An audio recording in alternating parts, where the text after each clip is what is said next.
Avdesh Nagar from Finance Edge once again. Please subscribe to our channel so you get very good financial information in future. Thank you. And today we will talk about how to select a mutual fund. So normally क्या होता है, हम जब mutual fund का selection करते हैं तो हम देखते हैं कि लास्ट ईयर की परफॉर्मेंस किस फंड की सबसे अच्छी रही है। भाई आप इन्वेस्ट कर रहे हैं 5 से 10 साल लॉन्ग टर्म के लिए या अपना फाइनेंशियल फ्यूचर बनाने के लिए, और आप देख रहे हैं खाली लास्ट ईयर की परफॉर्मेंस। देखिए, हर फंड हर साल परफॉर्म नहीं करता। जो फंड इस साल परफॉर्म कर चुका है उसके अगले साल या अगले 1-2 सालों में परफॉर्म करने की उम्मीद एक्चुअली कम है। तो आप प्लीज लास्ट ईयर के रिटर्न को खाली देख के या 2-3 साल की परफॉर्मेंस को देखकर अपना फंड सिलेक्शन ना करें।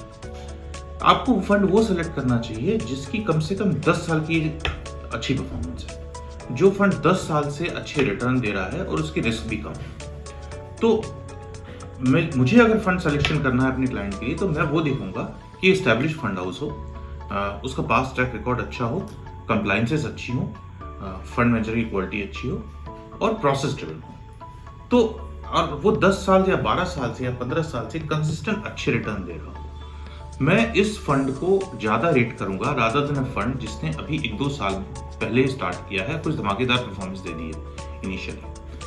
तो क्योंकि फ्यूचर आपका लॉन्ग टर्म में बनेगा।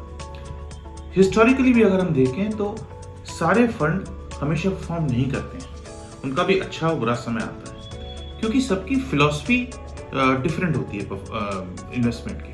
तो एक फंड की फिलॉसफी या उसकी स्ट्रैटेजी एक समय में काम कर सकती है, लेकिन वो हर साल काम करे ऐसा कोई भी गारंटी नहीं है, वो हो नहीं सकता। सिमिलरली एक फंड की फिलॉसफी हो सकता है एक इनिशियल पीरियड में कुछ समय के लिए काम ना करे, लेकिन वो कभी ना कभी जरूर काम करेगी और उस समय वो मेकअप कर देगी। तो मेरे हिसाब से तो वो फंड लीजिए जिसका कम से कम अच्छा खासा ट्रैक रिकॉर्ड हो, 8-10 साल का, 12 साल का, और अच्छे फंड हाउस से हो और उसकी परफॉर्मेंस अबव एवरेज रही हो मार्केट के। कम से कम अबव एवरेज हो। मैं नहीं एक्सपेक्ट करता कि आप बेस्ट फंड में इन्वेस्ट करें, आप वो सिलेक्ट आप कर पाएंगे। आप ऐसा फंड सेलेक्ट करिए जो अपने बेंचमार्क को बीट कर रहा हो ओवर 8-10 ईयर्स और थोड़े अच्छे मार्जिन से बीट कर रहा हो। So I will give this fund a priority over a fund जिसने 3 साल में आउटस्टैंडिंग परफॉर्मेंस किया हो। So longer term fund with above average good return beating the benchmark should be preferred over a fund which has a very decent great performance. So please be very cautious about your fund selection. आप जो fund last year perform कर रहा है जरूरी नहीं है वो आपका फ्यूचर बनाने में आपकी सहायता करे या बहुत अच्छा परफॉर्म करे। So with this, I'm again signing off and we'll come back with another very interesting video. This is Avdesh Nagar for Finance Edge. Thank you for watching.